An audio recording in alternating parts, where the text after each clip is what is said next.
they're not a speed limit that once you breach them, you get into trouble. There's no safe amount of climate change. What I'm increasingly beginning to understand is that these numbers 1.5 and 2 are the most amount of death and destruction and carnage global north leaders are willing to accommodate within their own political constituencies. I guess you read the report on the difference between 1.5 and 2 degrees, which is frightening already. People don't understand when you begin to think, when you tell them that, the little happiness that you're experiencing right now is under severe threat. And I'll be the first to say as well, it's not just, the split isn't just between rich countries and poor countries. It's rich people in poor countries are also major emitters. As well, and it's these habits that need to change within the political constituencies of the global north and in the global south. That's why I say this is not an argument. Climate change should be about science. It should be about morality.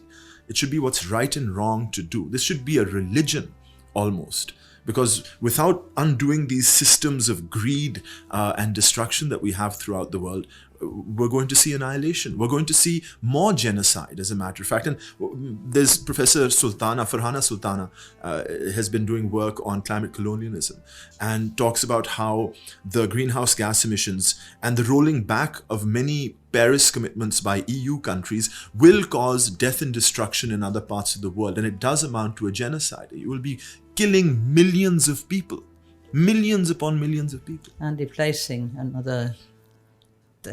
tens of millions, I think. But we have to turn to journalism. After all, Media Climate is about media coverage, communication and journalism on climate crisis. How do you evaluate climate journalism to the extent it exists within your own country? It's some of it, it's excellent, but it's very limited. I haven't seen anyone in the Urdu press write about climate change. Or if I have, I've missed it, but it's not at the widespread level. A lot of the great journalism I see comes, it's in English newspapers. There's also South Pole, which is a web-based newspaper in South Asia that only covers environment and climate issues. And they do some great work as well. But mainstream newspapers, English and Urdu, have not come to understand, around the world actually, the severity of the climate crisis, because if they did, it would be front page news.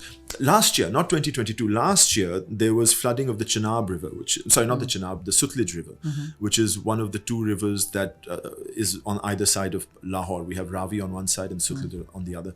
The Sutlej flooded last year in August, and 100,000 people had to be rescued. Didn't make any newspaper. Now, not even TV? Not even TV. Didn't make a single newspaper. And you've got to wonder, is the media complicit now in hiding this? What is it that you need to become front page news in Pakistan? And I don't need to go on. Political turmoil, I guess. Political turmoil, I don't know. Because I remember having, for many years, since 2016, speaking to newspapers, editors, reporters, even publishers, even owners, about having a air quality little ticker on the newspaper, like you have in Pakistan. What if you read the newspaper, the top right will have the estimated temperatures that day, sunrise, sunset. Have an air quality predictor as well. Took me years, and only one English newspaper has it now. And I remember one editor of a newspaper asked me, well, he said to me, Rafi, if the problem is so bad, air pollution, then why aren't people dying in the streets? That's the threshold, it seems. Dying in the streets is necessary to become front page news. But when millions of poor people are displaced because of a flood, it just isn't. I come from a small country, but very rich, and also an oil producing and oil exporting country that you know a bit about, I know. So could you challenge us a bit on... Norway likes to posit itself as a very climate-friendly country and trying to take some kind of lead of green changes. Absolutely. No, when you look at what is being put forward and claimed, moving towards fully renewable, having an electric vehicle fleet, reducing your emissions, becoming net zero, that sounds great. And I'm glad that you have a population which is politically involved in making those goals a reality. But the other reality is that you're a massive oil and gas exporter. Massive. Made more massive, as a matter of fact, because of the Ukrainian conflict, and making money off of it. Immense amounts of money since the middle of last century. So much so that you have a sovereign wealth fund that owns a tiny chunk of every stock exchange or every stock that's bought and sold in the world. And so you've got to ask yourself, right, you're putting on a good face over here, but I can see the reality behind you. When are you going to stop selling oil and gas? That's the real commitment. You know, countries like Saudi Arabia with its NEOM project, this ridiculous idea to have several 100-kilometer building, this reflective building somehow will be sustainable. And it puts that out at COP. It talks about how it's improving XYZ in oil facilities so that they'll consume less oil. But at the same time, Saudi Aramco posted a $160 billion profit at the end of 2022. So you've got to look through some of the claims that are being made and say that, look, really the problem is that it's the greenhouse gases. It's not just the performance you're putting on. I think I can admit that those of us who are really into the climate crisis issue, we are kind of self-flagellating, and your take here helps us to continue with that. And we need that, but we also need to go for change. And there is an active movement in Norway, not least among the young people. They even sue the state on environmental issues, and they lose. But they won a little bit here and there. So that will go on. And you also have the indigenous people who sue the state on other issues, such as windmill parks, where they have their land rights. So there are some hopes. So where would you place the hopes in Pakistan for, let's say, both the internal and external policies of Pakistan when it comes to climate change? When I sort of started focusing on environment in my professional life, it's been about 15 years, just over 15 years, there were very few homegrown, so to speak, environment professionals. Most were people, I mean, there were hardly any universities up until 1997. We didn't have an environment law till 97. So universities started having environmental courses in universities shortly after that. There were very few professionals who had an understanding of what the Pakistani environment was about. So what would happen is things like if a politician wanted to get an assessment on environmental issues or climate issues, they'd get money from the World Bank or the ADB, who'd fly in an expert who'd spend 60 days here and write a report with an executive summary. And I'm not saying that the reports were bad, but what they were written in English, and they were top down. They were an outsider's view in.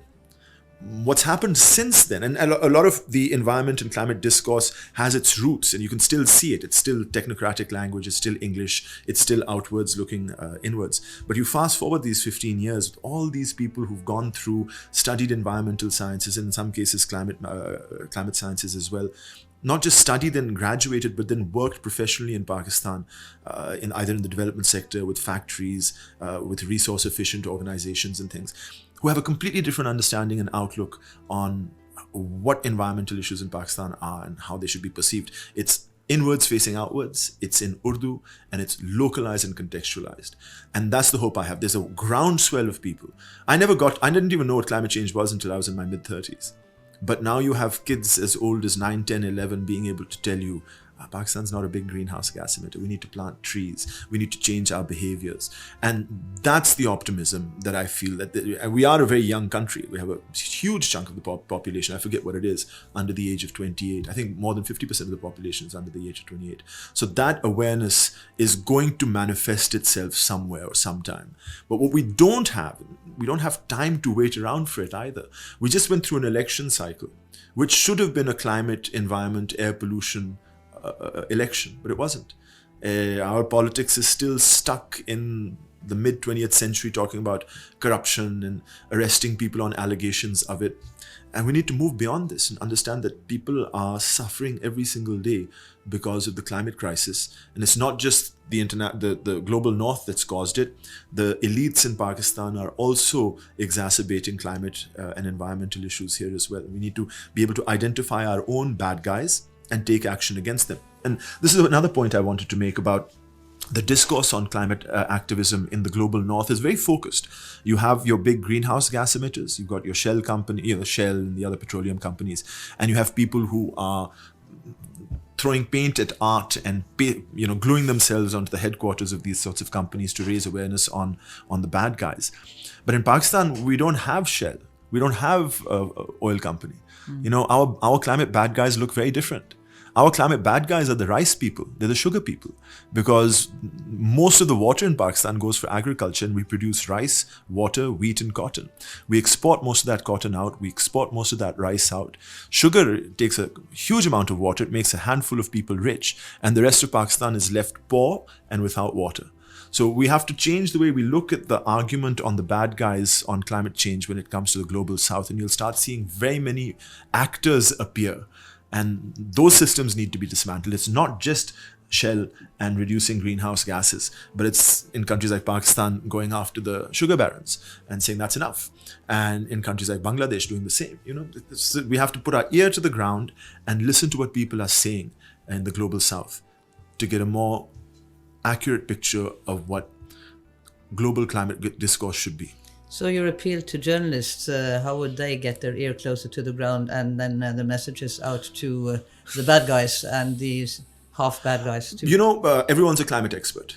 Everyone in Pakistan suffered a heat wave. We suffer electricity shortages because of it.